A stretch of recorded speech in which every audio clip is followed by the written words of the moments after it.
ಮೂರು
ಮತ್ತು ಒಂದರಲ್ಲಿ ಮಾತ್ರ ನಿಲ್ಲಿ ಆಯ್ತಾ? 3 ಮತ್ತು 1ರಲ್ಲಿ ಮಾತ್ರ ನಿಲ್ಲಿ. ನಿಂತೀರಾ? ಒಂದು ತೆಗೀರಿ. ಫಸ್ಟ್ ನೀವು ಫಸ್ಟ್, ಭವನಕ್ಕೆ ಸೆಕೆಂಡ್. ಔಟ್ ಯಾರು? ಭವನಿಗೆ ಔಟ್. ಬಾಲಾದೀಚನಿ ಬಾಲನಾಂ ತ್ರಿನಯನಾಂ ಬಾಲೇಂದುನಾಭೂಷಿತಂ ನೀಲಾಕಾಶಸುಕೇಶಿನಿಂ ಸುಲಲಿತಂ ನಿತ್ಯನ್ನದಾನಪ್ರದಂ ಶಂಖಂ ಚಕ್ರಂ ಅರಭಯಂ ಚ ದದತೀಂ ಸಾರಸ್ವತಾರ್ಥಪ್ರದಂ ಕೊಲ್ಲೂರಾತ್ರಿ ನಿವಾಸಿನಿಂ ಭಗವತಿ ಧ್ಯೇಯಾಮಿ ಮೂಕಾಂಬಿಕಾ. ಹರಿ ಓಂ. ಕುಲ್ಯವಾಸಿನಿ ಸರ್ವಮಂಗಳೆ ಅಂಬೆ ಮೂಕಾಂಬೆ ಜನನಿ ನಿನ್ನ ಪಾದಕ್ಕೆ ಮನಿವೆವೆಲ್ಲರೂ ಹರಸು ಪಾಪ ವಿನಾಶಿನಿ. ಮನುಜ ಕೋಟಿಯ ನೊಂದೆ ಭಾವದಿ ಕೂಡಿ ಬಾಳಲು ಹರಸುನಿ. ಸತ್ಯ ಧರ್ಮವ ಶಾಂತಿ ಪ್ರೇಮವ ನೀವ ತಾಯಿಗೆ ವಂದನಂ. ಕುಲ್ಯವಾಸಿನಿ ಸರ್ವಮಂಗಳೆ ಅಂಬೆ ಮೂಕಾಂಬೆ ಜನನಿ ನಿನ್ನ ಪಾದಕ್ಕೆ ಮನಿವೆವೆಲ್ಲರೂ ಹರಸು ಪಾಪ ವಿನಾಶಿನಿ.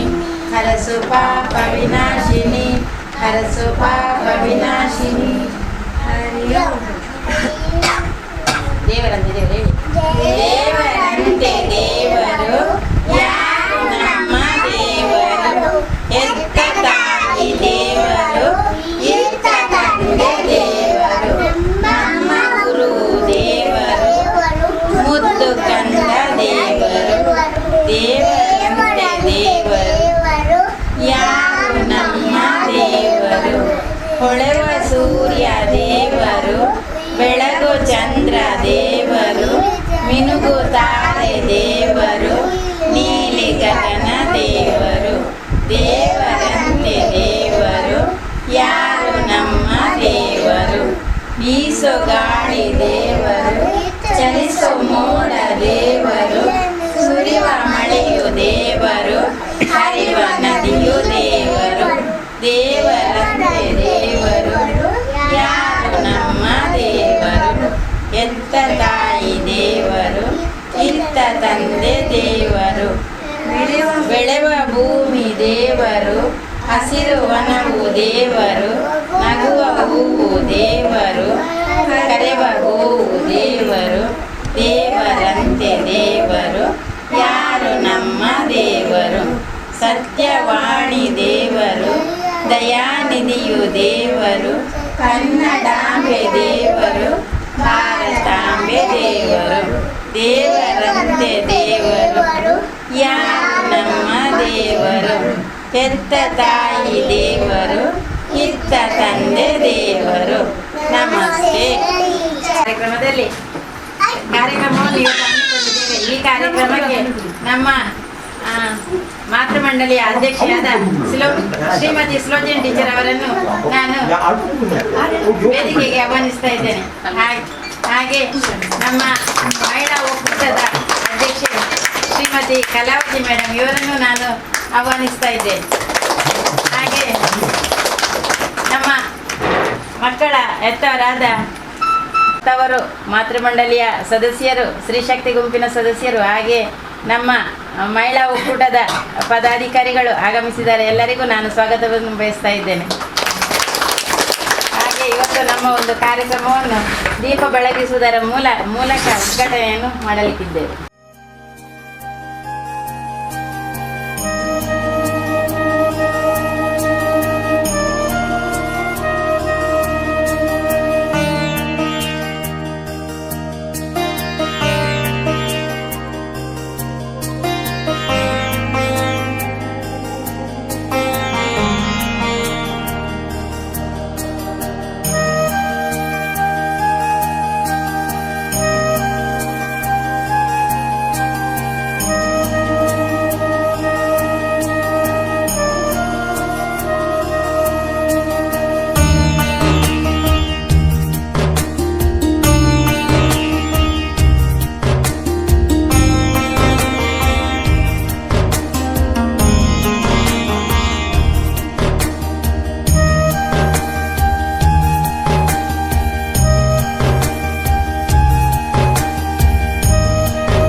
ನಾವು ಮಕ್ಕಳ ದಿನಾಚರಣೆಯನ್ನು ಆಚರಿಸಿದ್ದಕ್ಕಾಗಿ ಇಲ್ಲಿ ಸೇರಿದ್ದೇವೆ.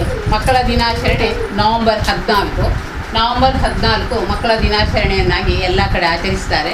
ಆ ದಿನ ನಮ್ಮ ಪ್ರಥಮ ಪ್ರಧಾನಮಂತ್ರಿಯವರಾದ ಶ್ರೀ ಜವಾಹರ್ಲಾಲ್ ನೆಹರು ಅವರ ಜನ್ಮದಿನ.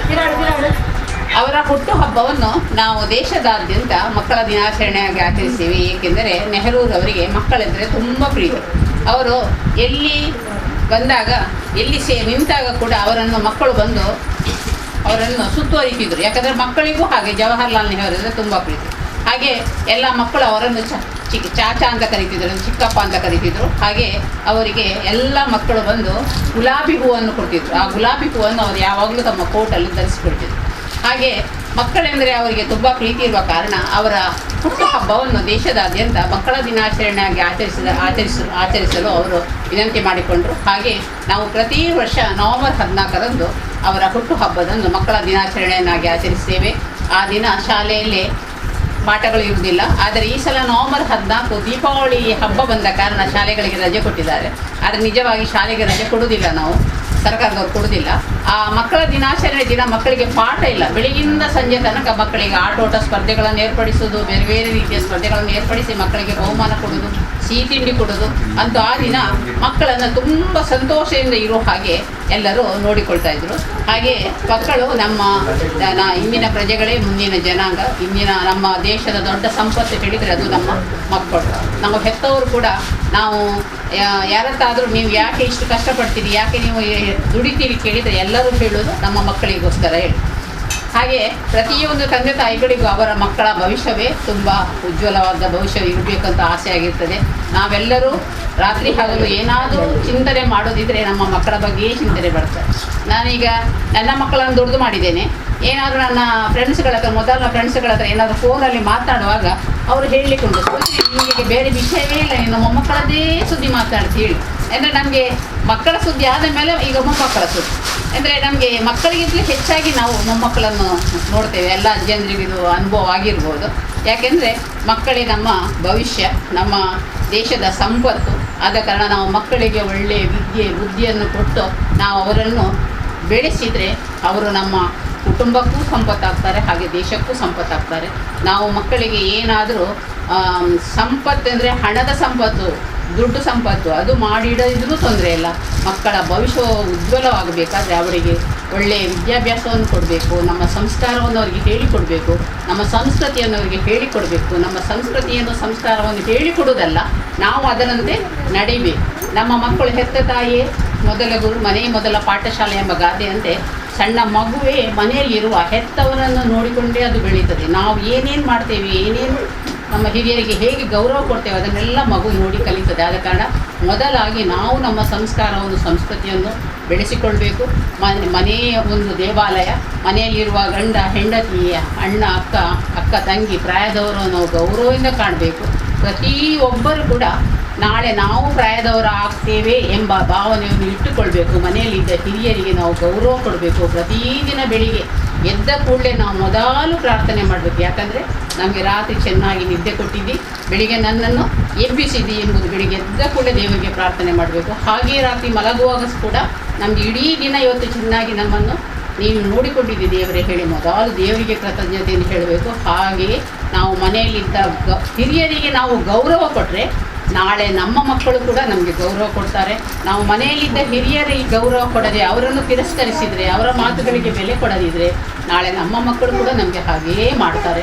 ಆದ ಕಾರಣ ಮೊದಲಾಗಿ ನಾವು ನಮ್ಮ ತಂದೆ ತಾಯಿಯನ್ನು ನಮ್ಮ ಕಣ್ಣಿಗೆ ಕಾಣುವ ಪ್ರತ್ಯಕ್ಷ ದೇವರು ಎಂಬುದನ್ನು ನೆನಪಲ್ಲಿ ಇಟ್ಟುಕೊಳ್ಬೇಕು. ನಾವು ದೊಡ್ಡ ದೊಡ್ಡ ಪೂಜೆ ಮಾಡಿಸ್ತೇವೆ, ದೇವಸ್ಥಾನದಲ್ಲಿ ದೊಡ್ಡ ದೊಡ್ಡ ಹರಕೆ ಹೇಳಿಕೊಳ್ತೇವೆ, ಅನ್ನದಾನ ಮಾಡ್ತೀವಿ. ಏನು ದಾನ ಮಾಡಿದರೆ ಸಹ ನಮ್ಮ ಮನೆಯಲ್ಲಿದ್ದ ಅಥವಾ ನಮ್ಮ ತಂದೆ ತಾಯಿಗಳನ್ನು ನಾವು ಪ್ರೀತಿ ಮಾಡಿದರೆ, ಅವರಿಗೆ ಗೌರವ ಕೊಡಿದ್ರೆ, ಏನು ಹರಕೆ ಹೇಳಿದರು, ಏನು ಪೂಜೆ ಮಾಡಿದರು ಅದು ಖಂಡಿತ ನಮಗೆ ಫಲಿಸುವುದಿಲ್ಲ. ಆದ ಕಾರಣ ನಾವು ಮೊದಲು ನಮ್ಮ ತಂದೆ ತಾಯಿಯನ್ನು ತುಂಬ ಪ್ರೀತಿಸಬೇಕು, ಅವರಿಗೆ ಗೌರವ ಕೊಡಬೇಕು. ನಮಗೆ ಬಿಡುವಿಲ್ಲದ ಕೆಲಸ ಇದೆ, ನಮಗೆ ಪುರ್ಸೋತೇ ಇಲ್ಲ, ಏನು ಪುರ್ಸೋತಿಲ್ಲ ಇದ್ರು ತಂದೆ ಆದವ ಸಂಜೆ ಬಂದ ಕೂಡಲೇ ಮೊದಲಲ್ಲಿ ಅಮ್ಮ ಇದ್ದರೆ ಅಮ್ಮ ಬೇರೆ ಏನು ಬೇಡ, ಅಮ್ಮ ನೀನು ಮದ್ದು ತೆಕ್ಕೊಂಡ್ಯಾ, ವಾಕಿಂಗ್ ಮಾಡಿದ್ಯಾ, ಊಟ ಮಾಡಿದ್ಯಾ, ಒಂದು 5 ನಿಮಿಷ ಆ ಹಿರಿಯರ ಹತ್ರ ಕೂತ್ಕೊಂಡು ಮಾತಾಡಲೇಬೇಕು. ನಮಗೀಗ ಮಾತಾಡಲಿಕ್ಕೆ ಪುರ್ಸೋತಿಲ್ಲ. ಮದುವೆ ಆದ ಕೂಡಲೇ ನಮ್ಮ ಹೆಂಡತಿ ಆಯಿತು, ನಮ್ಮ ಮಕ್ಕಳಾಯಿತು, ಹೆಣ್ಣು ಮಕ್ಕಳಿಗೆ ನಮ್ಮ ಗಂಡ ಆಯಿತು, ನಮ್ಮ ಮಕ್ಕಳಾಯಿತು. ನಮ್ಮ ತಂದೆ ತಾಯಿ ನಮಗೆ ನೆನಪೇ ಇರುವುದಿಲ್ಲ. ಆದರೆ ಒಂದು ದಿನದಲ್ಲಿ ಒಂದು ಅರ್ಧ ಗಂಟೆ ಆದರೂ ಆ ಹಿರಿಯರೊಟ್ಟಿಗೆ ಕೂತ್ಕೊಂಡು ಅವರ ಕಷ್ಟ ಸುಖವನ್ನು ವಿಚಾರಿಸಿ, ಅವರ ಕೈಯನ್ನು ಸ್ವಲ್ಪ ಕೈಯಲ್ಲಿ ಇಟ್ಕೊಳ್ಳಿ, ಅವರ ಗಲ್ಲವನ್ನು ಸ್ವಲ್ಪ ಸವರಿ, ಅವರ ಹತ್ರ ಒಂದು ಮುದ್ದಾಗಿ ಮಾತನಾಡಿ, ನಾವು ತಾಯಂದಿರು ಸಹ ನಮ್ಮ ಮಕ್ಕಳನ್ನೊಂದು ಅಪ್ಪಿ ಹಿಡ್ಕೊಳ್ಳಿ, ಎಲ್ಲರನ್ನು ಪ್ರೀತಿಯಿಂದ ಕಾಣಿ. ಹಾಗೆ ಮನೆಯಲ್ಲಿ ಮಾತ್ರ ಅಲ್ಲ, ನಮ್ಮ ಸಂಘ ಸಂಸ್ಥೆ ಮಾತೃ ಮಂಡಳಿ ಎಲ್ಲ ಒಟ್ಟಿಗೆ ನಾವು ಸೇರ್ತೇವೆ. ಒಬ್ಬರಿಂದ ಒಬ್ಬರಿಗೆ ಏನಾದರೂ ಮನಸ್ತಾಪ ಬರ್ಬೋದು, ನಮ್ಗೆ ಏನಾದರೂ ಒಮ್ಮೊಮ್ಮೆ ಸಿಟ್ಟು ಬಂದಿರ್ಬೋದು, ಅಥವಾ ಅವರಿಗೆ ನಮ್ಮ ಮೇಲೆ ಸಿಟ್ಟು ಬಂದಿರ್ಬೋದು. ಆದರೆ ಯಾವುದನ್ನು ಸಹ ನಾವು ದೊಡ್ಡದು ಮಾಡದೆ ಅದನ್ನು ಅಲ್ಲಿಗೇ ಬಿಟ್ಟು ನಾವೆಲ್ಲ ಮಾತೃ ಮಂಡಳಿಯವರು ಸಹ ನಮ್ಮ ನೆರೆಕರೆಯವರು ಸಹ ಎಲ್ಲ ಪ್ರೀತಿಯಿಂದ ಇದ್ದುಕೊಂಡು ಇವತ್ತಿದ್ದವ ನಾಳೆ ಇಲ್ಲ, ರಾತ್ರಿ ಮಲಗಿದವ ಬೆಳಿಗ್ಗೆ ಏಳ್ತಾನೆ ಎಂಬ ಧೈರ್ಯ ಇಲ್ಲ. ಆದ ಕಾರಣ ಇದ್ದಷ್ಟು ಕಾಲ ನಾವು ಒಳ್ಳೆಯ ರೀತಿಯಲ್ಲಿ ನಡೆದು ಎಲ್ಲರಿಂದ ಪ್ರೀತಿಯಿಂದ ಇದ್ದು, ಯಾರಿಗೂ ಬೈಯದೆ, ಯಾರ ಮನಸ್ಸಿಗೂ ನೋಯಿಸದೆ. ಆದರೆ ಬೇರೆಯವರು ನಮ್ಮ ಮನಸ್ಸು ನೋಯಿಸಬಾರ್ದು ಹೇಳಲಿಕ್ಕೆ ಸಾಧ್ಯ ಇಲ್ಲ. ಆದರೆ ನಾವು ನೋಯಿಸಿದ್ರು ಅವರಿಗೆ ದೇವರ ಹತ್ರ ಸ್ವಲ್ಪ ಅವರಿಗೆ ಒಳ್ಳೆ ಬುದ್ಧಿ ಕೊಡಪ್ಪ ಅಂತ ದೇವರ ಹತ್ರ ಪ್ರಾರ್ಥನೆ ಮಾಡಿ ಅವರಿಗೆ ಸ್ಥಾಪಿಸದೆ ನಾವು ಒಳ್ಳೆಯ ರೀತಿಯಲ್ಲಿ ಬಾಳುವ. ಹಾಗೆ ಜವಾಹರ್ಲಾಲ್ ನೆಹರೂರವರು ತುಂಬ ಒಳ್ಳೆಯ ಕೆಲಸಗಳನ್ನು ಮಾಡಿದ್ದಾರೆ. ಅವರು ನಮ್ಮ ವಿದ್ಯಾರ್ಥಿ ಜೀವನದಲ್ಲಿ ಅವರು ಕಳ್ಳತನ ಮಾಡಿದ್ದಾರೆ, ಅವರು ಮತ್ತೆ ಅದನ್ನು ಸುಧಾರಿಸಿಕೊಂಡಿದ್ದಾರೆ. ಅವರು ದೊಡ್ಡ ಆಗರ್ಭ ಶ್ರೀಮಂತ. ಅವರ ಬಟ್ಟೆ ಎಲ್ಲ ಇಂಗ್ಲೆಂಡಿಗೆ ಈ ವಿಮಾನದಲ್ಲಿ ಇಸಿ ಹಾಕ್ಲಿಕ್ಕೆ ಹೋಗ್ತಿತ್ತಂತೆ. ಅಷ್ಟು ಶ್ರೀಮಂತರವರು. ಅವರಿಗೆ ಶಾಲೆಗೆ ಅವರನ್ನು ಕಳಿಸಲಿಲ್ಲ, ಅವರ ತಂದೆ ತಾಯಿ ಮನೆಯಲ್ಲೇ ಅವರಿಗೆ ಶಿಕ್ಷಕರನ್ನು ಇಟ್ಟು ವಿದ್ಯಾಭ್ಯಾಸವನ್ನು ಕೊಟ್ಟಿದ್ದಾರೆ. ಅಷ್ಟು ಶ್ರೀಮಂತರಾದವರು ಎಲ್ಲ ತನ್ನ ಶ್ರೀಮಂತಿಕೆಯನ್ನು ಬಿಟ್ಟು ಸ್ವಾತಂತ್ರ್ಯ ಹೋರಾಟದಲ್ಲಿ ಧುಮುಕಿ ನಮಗೆ ಸ್ವಾತಂತ್ರ್ಯವನ್ನು ತಂದುಕೊಟ್ಟಿದ್ದಾರೆ. ಹಾಗೆಯೇ ನಮ್ಮ ದೇಶದ ಪ್ರಧಾನಮಂತ್ರಿಯಾಗಿ ನಮ್ಮ ದೇಶವನ್ನು ಆಳಿದ್ದಾರೆ. ಹಾಗೆಯೇ ನಾವು ಅವರ ಜೀವನವನ್ನು ತಿಳಿದುಕೊಳ್ಳೋಣ, ಅವರ ಜೀವನದಂತೆ ನಾವು ನಡೆಯೋಣ. ಹಾಗೆ ಎಲ್ಲ ಮಕ್ಕಳಿಗೆ ಉಜ್ವಲ ಭವಿಷ್ಯವನ್ನು ನಾವು ಹಾರೈಸೋಣ ಎಂದು ಹೇಳುತ್ತಾ ನನ್ನ 2 ಮಾತು. ಸೊ ಅವರಿಗೆ ನಮ್ಮೆಲ್ಲರ ಪರವಾಗಿ ನಾನು ಅಭಿನಂದನೆ ತಿಳಿಸ್ತಾ ಇದ್ದೇನೆ. ಹಾಗೆ ನಿಮಗೆಲ್ಲರಿಗೂ ಮಕ್ಕಳ ದಿನಾಚರಣೆಯ ಶುಭಾಶಯಗಳು. ನಾವು ನಿಜವಾಗ್ಲೂ ನೋಡಲಿಕ್ಕೆ ಹೋಗ್ಬೇಕಾದ್ರೆ ನಾನು ಇಲ್ಲಿ ಬಂದ ವಿಷಯ ಬೇರೆ ಆಗಿತ್ತು, ನನಗಿಲ್ಲಿ ಸಿಕ್ಕಿದ ವಿಷಯ ಬೇರೆ ಆಗಿದೆ. ಆದರೆ ತೊಂದರೆ ಇಲ್ಲ. ಆದರೆ ನನ್ನ ಅದೃಷ್ಟ ಇದು, ನನಗೆ ಈ ವಿಷಯ ಸಿಕ್ಕಿರೋದು ಮಕ್ಕಳ ದಿನಾಚರಣೆಯ ಒಂದು ಸಂದರ್ಭದಲ್ಲಿ ನಮ್ಮ ಮಹಿಳಾ ಮಂಡಲದ ಸದಸ್ಯರೊಂದಿಗೆ, ಅದಲ್ಲದೆ ಮಕ್ಕಳ ತಾಯಿಯರೊಂದಿಗೆ, ಪೋಷಕರೊಂದಿಗೆ ಒಂದು ಸೇರುವಂತಹ ಒಂದು ಸುಸಂದರ್ಭ ನನ್ನ ಮತ್ತು ದಾಕ್ಷಾಯಿಣಿ ಅಕ್ಕ ಮತ್ತು ಶಿಹಾನಾ ಮೇಡಮ್ ನಮ್ಮೆಲ್ಲರ ಭಾಗ್ಯ. ಸೊ ಮುಂದೆ ನಮಗೆ ಇದೇ ತರಹ ಇಂತಹ ಫಂಕ್ಷನ್ಗಳಿಗೆ ಆಗಾಗ ಬರಲಿಕ್ಕೆ ಸಿಕ್ಕಲಿ ಅಂತ ದೇವರಲ್ಲಿ ನಾನು ಪ್ರಾರ್ಥನೆ ಮಾಡ್ತೇನೆ. ಅದೇ ರೀತಿ ನಾನು ನಿಮಗೆ ಒಂದು ವಿಷಯವನ್ನು ಹೇಳಲಿಕ್ಕೆ ಇಷ್ಟಪಡ್ತೇನೆ. ಸಣ್ಣ ಸಣ್ಣ ಮಕ್ಕಳು ಗಿಡವಾಗಿ ಬಗ್ಗದ್ದು ಮರವಾಗಿ ಬಗ್ಗೀತೆ ಅನ್ನೋ ಒಂದು ನುಡಿಯಂತೆ ನಾವು ಮಕ್ಕಳನ್ನು ಸಣ್ಣದರಿಂದ ಮೇಡಮ್ ಹೇಳಿದಾಗೆ ಸಂಸ್ಕೃತಿ, ಆಮೇಲೆ ನಮ್ಮ ಆಚಾರ ವಿಚಾರಗಳು, ಆಮೇಲೆ ನಮ್ಮ ಪರಿಸರದಲ್ಲಿ ನಮ್ಮ ಸಮಾಜದೊಳಗೆ ಮಗು ಯಾವ ರೀತಿ ಬೆಳಿಬೇಕು, ಒಂದು ಗಂಡು ಮಗು ಹೆಣ್ಣು ಮಗು ಅಂತ ಹೇಳಿ ನಾವು ತಾರತಮ್ಯ ತೋರದೆ ಆ ಮಕ್ಕಳನ್ನು ಒಂದು ಮಹಿಳೆಯನ್ನು ಸದೃಢ ಮಹಿಳೆಯನ್ನಾಗಿ ಬೆಳೆಸಬೇಕು. ಅದೇ ರೀತಿ ಒಂದು ಗಂಡು ಮಗುವನ್ನು ಒಂದು ಅವಳ ಕಾಲ ಮೇಲೆ ನಿಲ್ಲುವ ಹಾಗೆ ನಾವು ಅವರನ್ನು ಆತ್ಮಸ್ಥೈರ್ಯ ಕೊಡಿಸಿ ನಾವು ಅವರನ್ನು ಬೆಳೆಸಬೇಕು ಅನ್ನೋ ಒಂದು ನಾನು ಮಾತನ್ನು ನಿಮಗೆ ನೀಡುತ್ತಾ ನನಗೆ 1-2 ಮಾತುಗಳನ್ನು ಅವಕಾಶವನ್ನು ಕೊಟ್ಟದ್ದಕ್ಕಾಗಿ ಧನ್ಯವಾದ. ಮೇಡಮ್ ಅವರಿಗೆ ನಮ್ಮ ಇಲಾಖೆಯ ಪರವಾಗಿ ಧನ್ಯವಾದಗಳು.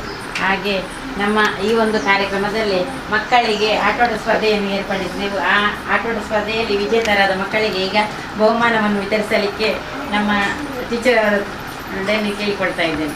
ಸೆಕೆಂಡ್ ಪ್ರೈಸ್ ಋತ್ವಿ ಅವರು ಪಡೆದಿರುತ್ತಾರೆ. ಹಾಗೆ ಥರ್ಡ್ ಪ್ರೈಸ್ ನಮ್ಮ ಆರೇಶ್ ಥರ್ಡ್ ಪ್ರೈಸ್. ಈಗ ಪೂರ್ವಂಶಿಗೆ ಕೊಡುವ ಆಯ್ತಾ? ಲಕ್ಕಿ ಗೇಮಲ್ಲಿ ಪ್ರಥಮ ಬಹುಮಾನವನ್ನು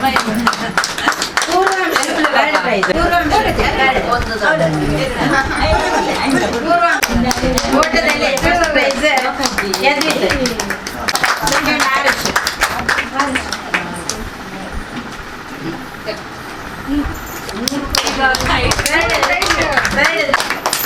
ಬಾಲ್ ಪಾಸಿಂಗ್ ಅಲ್ಲಿ first Sanchith, second Ruthvi, second Sania.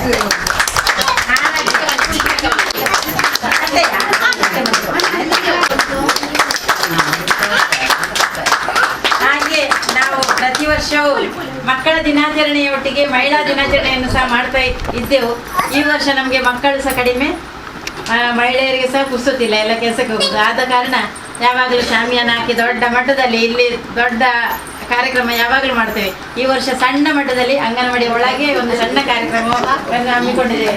ಹಾಗೆ ನಮ್ಮ ಒಂದು ಆಟೋಟ ಸ್ಪರ್ಧೆ ಸಹ ಇವತ್ತು ಮಹಿಳೆಯರಿಗೆ ತುಂಬ ಇಲ್ಲ, ಒಂದು ಆಟೋಟ ಸ್ಪರ್ಧೆಯನ್ನು ಏರ್ಪಡಿಸಿದ್ದೇವೆ. ಆ ಆಟೋಟ ಸ್ಪರ್ಧೆಯಲ್ಲಿ ಫಸ್ಟ್ ಬಹುಮಾನವನ್ನು ನಮ್ಮ ಭವಾನಿಯಕ್ಕ ಪಡೆದಿರ್ತಾರೆ. ಹಾಗೆ ಸೆಕೆಂಡ್ ಬಹುಮಾನವನ್ನು ವಿದ್ಯಾ ಅವರು ಪಡೆದಿರ್ತಾರೆ. ಅವರಿಗೆ ನಮ್ಮ ಅಂಗನವಾಡಿ ಕೇಂದ್ರದ ಪರವಾಗಿ ಧನ್ಯವಾದಗಳು. ಹಾಗೆ ಇವತ್ತು ಎಲ್ಲ ಮಕ್ಕಳಿಗೆ ಬಹುಮಾನವನ್ನು ತಂದಿದ್ದಾರೆ ನಮ್ಮ ಸುಲೋಚನ ಟೀಚರ್. ಅವರಿಗೆ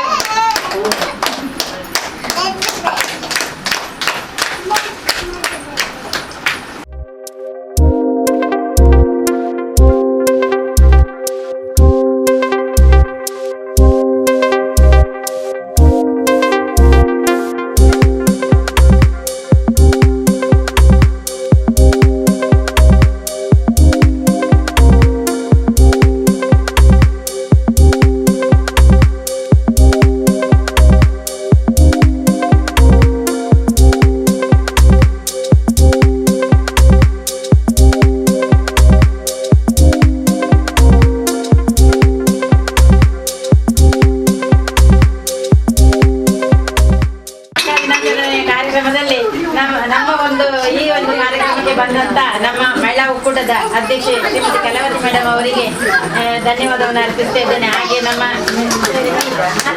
ಮೇಡಮ್ ಹಾಗೆ ದ್ರಾಕ್ಷಾಯಣಿ ಮೇಡಮ್ ಇವರಿಗೂ ನಾನು ಆಕಸ್ಮಿಕವಾಗಿ ಇವರಿಗೆ ಒಂದು ಈ ಕಾರ್ಯಕ್ರಮ ಸಿಕ್ಕಿತು ಅಂತ ಹೇಳ್ಬೇಕು. ಯಾಕೆಂದ್ರೆ ನಾನು ನಮ್ಮ ಇಲಾಖೆಯಿಂದ ಸಹ ಯಾರು ಬರುವುದಿಲ್ಲ, ಹಾಗೆ ನಮ್ಮ ಪಂಚಾಯತ್ ಸದಸ್ಯರುಗಳು ಯಾವಾಗಲೂ ಬರುವವರು ಅವರು ಸಹ ಇವತ್ತು ಬಂದಿಲ್ಲ, ಯಾರೂ ಇಲ್ಲ. ಹಾಗೆ ಅವರನ್ನು ನಾನು ಹೇಳಿದೆ, ನೀವು ಈ ಒಂದು ಕಾರ್ಯಕ್ರಮಕ್ಕೆ ಬನ್ನಿ ನೀವಾದರೂ ಅಂತ ಹೇಳಿದಾಗ ನಮ್ಮ ಪ್ರೀತಿಗೆ ಹೋಗೊಟ್ಟು ಬಂದಿದ್ದಾರೆ. ಅವರಿಗೂ ನಾನು ನಮ್ಮ ಇಲಾಖೆಯ ಪರವಾಗಿ ಧನ್ಯವಾದ ಅರ್ಪಿಸ್ತಾ ಇದ್ದೇನೆ. ಹಾಗೆ ನಮ್ಮ ಇಲ್ಲಿ ಸೇರಿದಂಥ ನಮ್ಮ ಎಲ್ಲ ಮಾತೃಮಂಡಳಿ ಸದಸ್ಯರಿಗೆ, ಸ್ತ್ರೀಶಕ್ತಿ ಸದಸ್ಯರಿಗೆ, ಹಾಗೆ ಮಕ್ಕಳ ಹೆತ್ತವರಿಗೆ ಎಲ್ಲರಿಗೂ ನಾನು ಧನ್ಯವಾದವನ್ನು ಅರ್ಪಿಸ್ತಾ ಇದ್ದೇನೆ. ಹಾಗೆ ನಮ್ಮ ಹೊಸಪುರ ಚಾನಲ್ನವರಿಗೂ ನಾನು ನಮ್ಮ ಇಲಾಖೆಯ ಪರವಾಗಿ ಧನ್ಯವಾದವನ್ನು ಅರ್ಪಿಸ್ತಾ ಇದ್ದೇನೆ. ಹಾಗೆ ಆಶಾ ಕಾರ್ಯಕರ್ತೆಯರು ನಮ್ಮ ಈ ಒಂದು ಕಾರ್ಯಕ್ರಮಕ್ಕೆ ಬಂದಿರುತ್ತಾರೆ, ಅವರಿಗೂ ನಾನು ಧನ್ಯವಾದವನ್ನು ಅರ್ಪಿಸ್ತಾ ಇದ್ದೇನೆ. ನನ್ನ ಸ್ನೇಹಿತೆ ದಾಕ್ಷಾಯಣಿ ಅಕ್ಕ, ಶಿಖಾನ ಮೇಡಮು, ಇನ್ನು ಶಶಿಕಲಾ ಮೇಡಮು, ಮತ್ತು ದೇವಕಿ ಆರ್ ಉಳ್ಳಾಲ್, ಇಂಥವರೆಲ್ಲ ನಮ್ಮ ಸುಹಾಸಿನಿ ಬಬ್ಬುಕಟ್ಟೆಯವರು. ಸೊ ಇಂಥವರೆಲ್ಲ ಸಹಕಾರವನ್ನು ನಾನು ತಗೊಂಡು ಪ್ರತಿಯೊಂದು ಮಹಿಳಾ ಮಂಡಳಿಗಳನ್ನು ಭೇಟಿ ಮಾಡಿ ನಾವು ಅವರ ಸದಸ್ಯರನ್ನು ಏನು ಮಹಿಳಾ ಮಂಡಳಿ ನಮ್ಮದು ಇದಾಗಿದೆ, ಏನು ಆಫ್ಟರ್ ಕೊರೋನಾದ ನಂತರ ಮಹಿಳಾ ಮಂಡಳಿಗಳು ಚಾಲನೆಯಲ್ಲಿಲ್ಲ, ಕೆಲಸಗಳನ್ನು ಮಾಡ್ತಾ ಇಲ್ಲ. ಸೊ ಮತ್ತು ಅವರ ರಿಜಿಸ್ಟ್ರೇಷನ್ ಕೂಡ ಆಗಲಿಲ್ಲ. ಅಂಥವರನ್ನೆಲ್ಲ ನಾವು ಭೇಟಿ ಮಾಡಿ ಅದನ್ನು ಪುನರ್ರಚನೆ ಮಾಡುವಂಥ ಕೆಲಸವನ್ನು ನಾವು ಮಾಡ್ತಾ ಇದ್ದೇವೆ ಈಗ.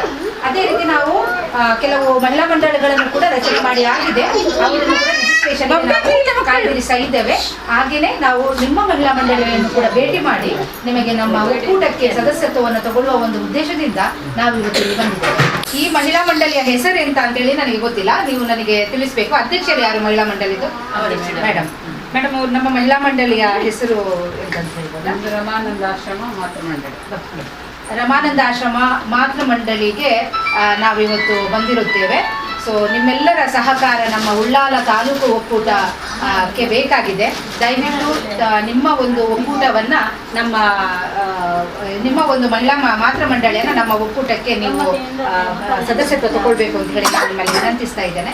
ಇದೇ ತಿಂಗಳು 18ನೇ ನಾಡಿದ್ದು ಶನಿವಾರ 18ನೇ ತಾರೀಕು ಶನಿವಾರ ಬೀಳ್ತದೆ. ಸೊ ಆ ದಿವಸ ನಾವು ಒಕ್ಕೂಟದ ಮೀಟಿಂಗ್ ಅನ್ನು ಇಟ್ಟಿದ್ದೇವೆ, ಒಕ್ಕೂಟದ ಸಭೆ, ಮಾಸಿಕ ಸಭೆಯನ್ನು ನಡೆದಿದೆ.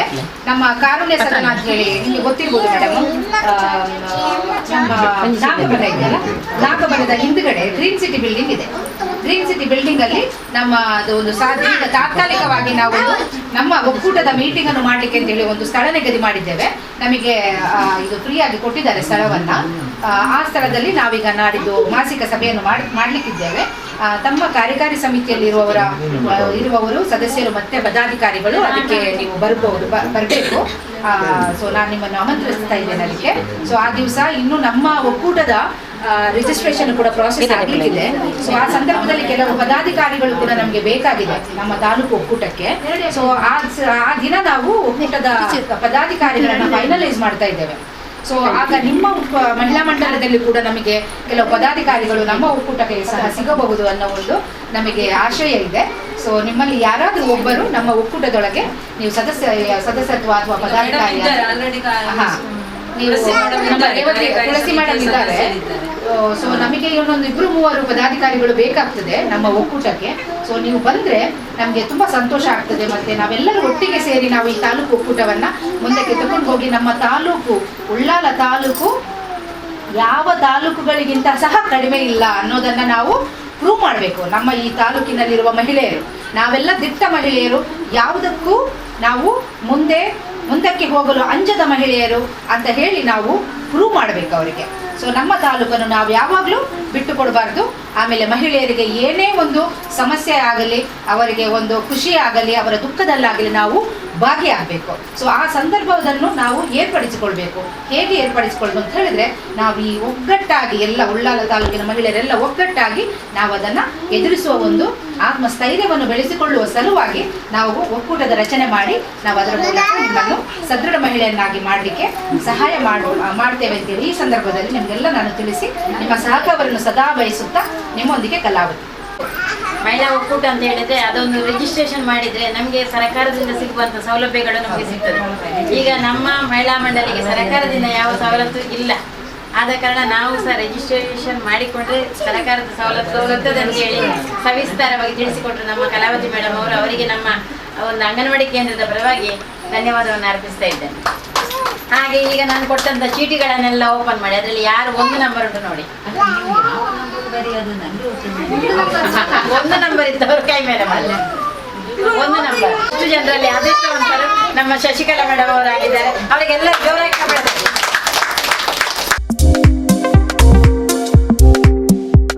ಅವರಿಗೆ ಹೀಗೆ ದಾನ ಧರ್ಮ ಮಾಡುವಂತ ಯೋಗ್ಯ ಭಾಗ್ಯ ಎಲ್ಲ ಒದಗಿ ಬರಲಿ ಅಂತೇಳಿ ನಾವು ದೇವರೊಡನೆ ಅವರಿಗೆ ಪ್ರಾರ್ಥಿಸ್ತೀವಿ.